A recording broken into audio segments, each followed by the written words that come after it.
Gather close, friends. Tonight, we journey beyond the grave, through the mists of memory and myth, to ask a question that haunted the Old North. Do we live again?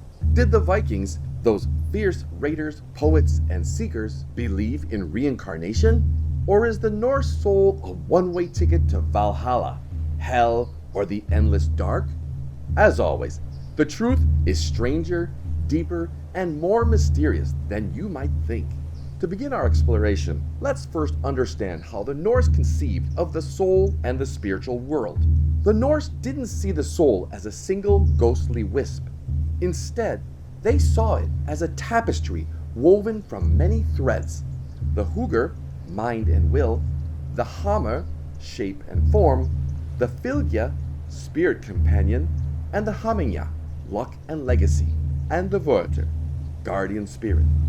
Each of these could, in theory, go its own way after death.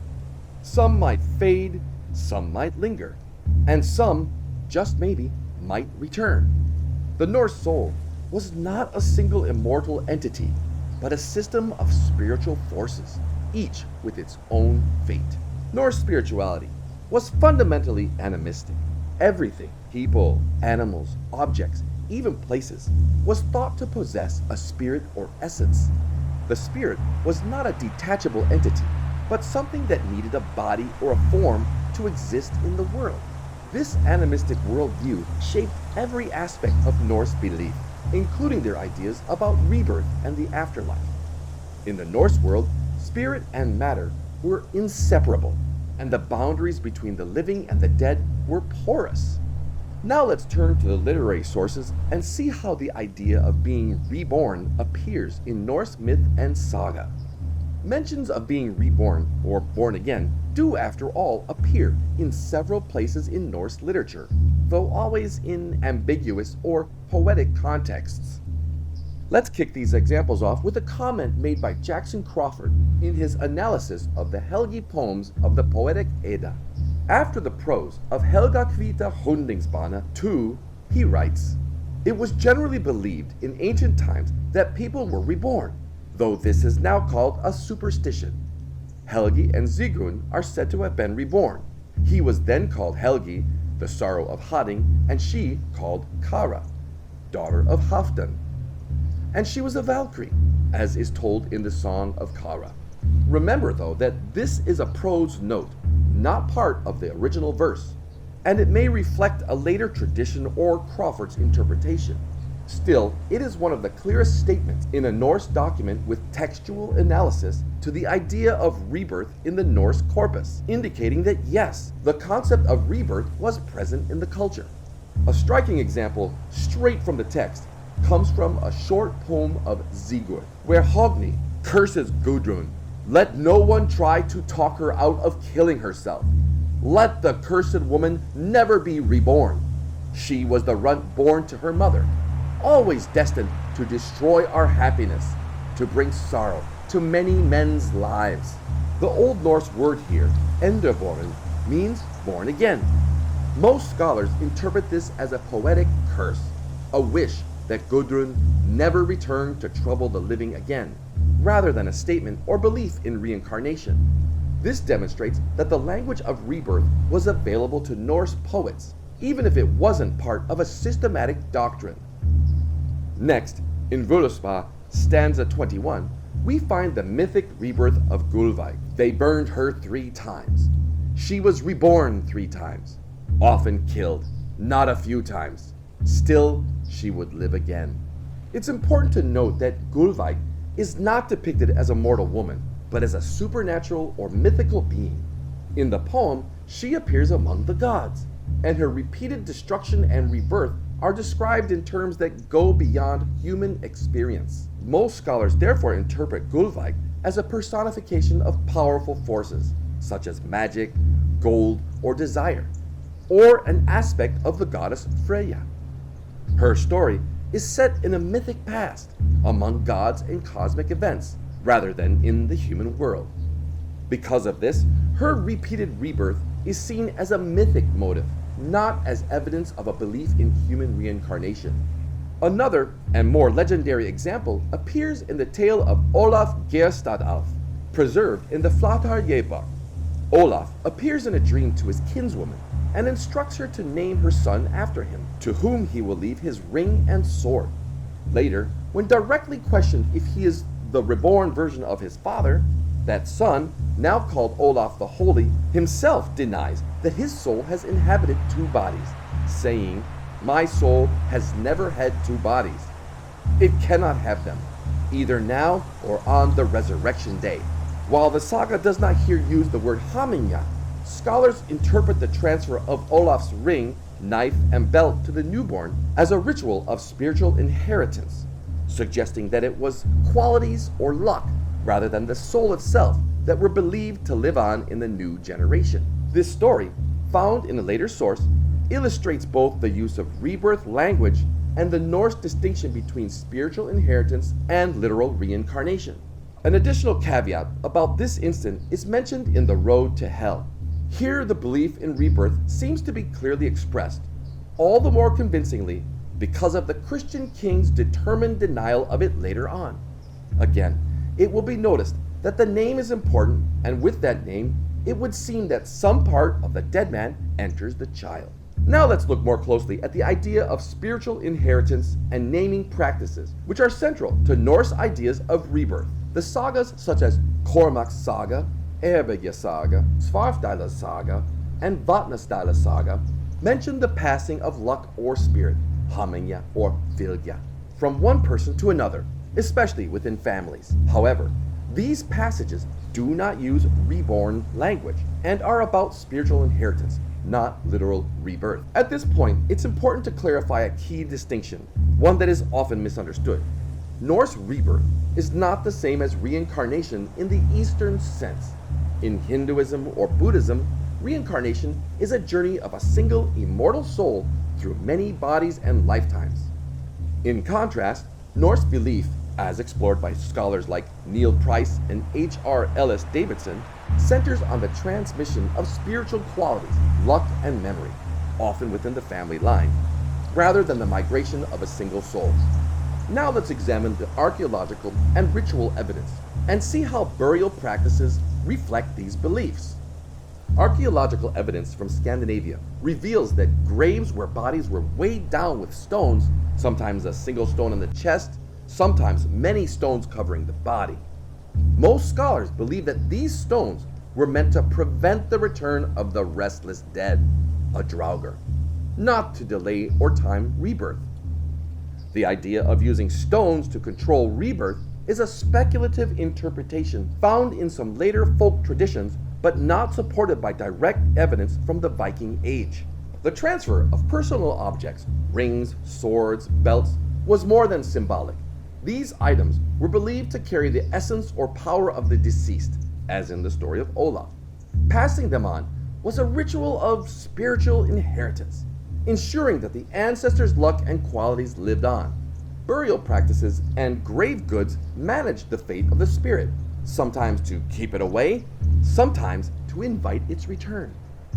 But to fully understand the Norse perspective on rebirth, we must also look beyond their literature and consider the broader cultural and archaeological context of the Viking Age. Recent scholarship suggests that the Norse were not isolated in their spiritual outlook, but were deeply interconnected with neighboring cultures, such as the Sami, Baltic, Slavic, and Celtic peoples, many of whom held clear beliefs in reincarnation or the cyclical return of the soul. Archaeological evidence from Viking Age Scandinavia includes the practice of naming children after ancestors, and the ritual transfer of grave goods like rings and swords points to a belief in the return or persistence of an ancestor's essence within the family line as mentioned. In some cases, graves were reopened and reused generations later, possibly reflecting a desire to refresh the family's spiritual power, or to facilitate the return of a revered ancestor.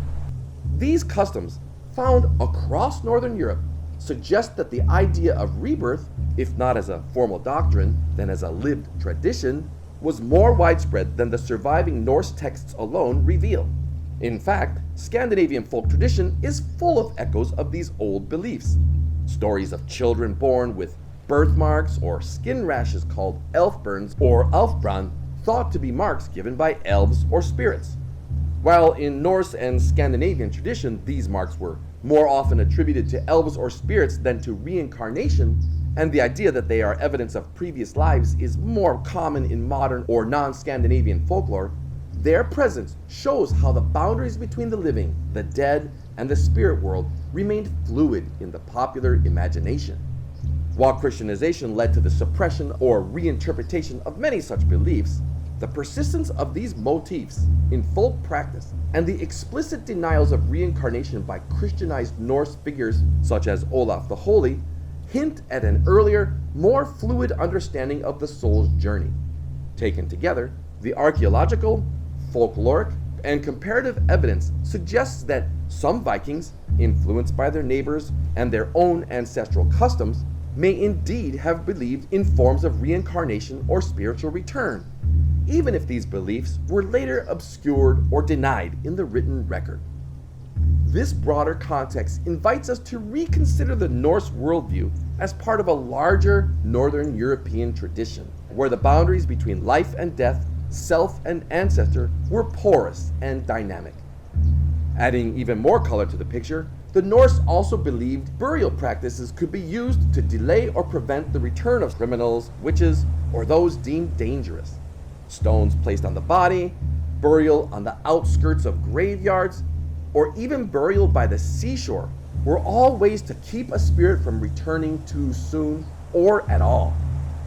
Again, these rituals were about preventing haunting, not about managing reincarnation. Yet for honored ancestors, the rituals encouraged their return, ensuring that their wisdom and luck would benefit the living. This duality between restless, dead, and honored ancestors was a central tension in Norse spiritual life. The Norse managed the return of spirits through ritual, distinguishing between those they wished to keep away and those they hoped would return. Now that we've briefly discussed their context, let's step back and consider the broader topic of the Norse afterlife and its cosmology, and how these beliefs fit into the larger web of fate. The Norse afterlife was a wild landscape. Warriors might go to Valhalla, or Folkvanger, others to Hell, or to the underwater halls of Ran, or even to linger in their burial mounds as Draugr, the restless dead. But always, there was the sense that the soul was not a simple thing, and that death was not the end. The web of fate woven by the Norns connected all things, past, present, and future. 3 wise women lived there, by that well under that tree. Earth is named one, another is Vertandi, the third is named Skuld. They carve men's fates. They determine destiny's laws. They choose the lifespan of every human child and how each life will end. The Norse saw the world as a web, a system of cycles, patterns, and returns, where nothing is ever truly lost, only transformed.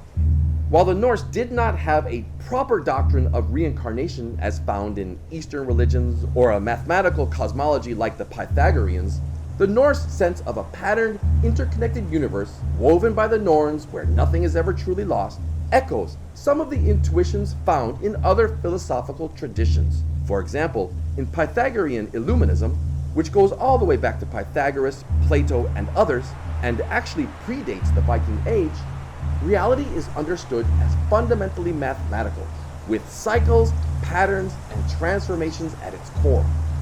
The Norse most likely never came into contact with these ideas directly, but their own web of fate can be seen as a mythic expression of the same universal principle, that all things are connected and that the story of existence is written in patterns, whether by the Norns or by numbers.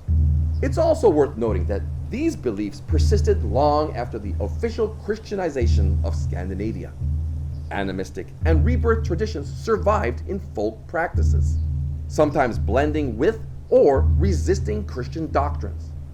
Norse ideas about rebirth and spiritual inheritance survived for centuries, adapting to new religious realities. Now let's connect these ancient beliefs to the present and see how the question of rebirth continues to resonate. What do these old beliefs have to say to us today? In the modern world, the idea of reincarnation has not vanished. In fact, it's more popular than ever. From the doctrines of Eastern religions to the personal stories of past life memories, from the scientific study of near-death experiences to the psychological theories of Carl Jung, the question of what happens after death continues to fascinate and inspire. Some modern thinkers see reincarnation as a metaphor for psychological growth, the idea that we are constantly being born, shedding old selves and creating new ones. Others look to the laws of physics, noting that energy cannot be destroyed, only transformed. In this sense, the Norse intuition that nothing is ever truly lost finds an echo in the first law of thermodynamics.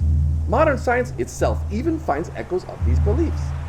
Recent research suggests that trauma, resilience, and even certain behaviors can be passed down through generations, not just through stories, but through epigenetics, the chemical markers on our DNA.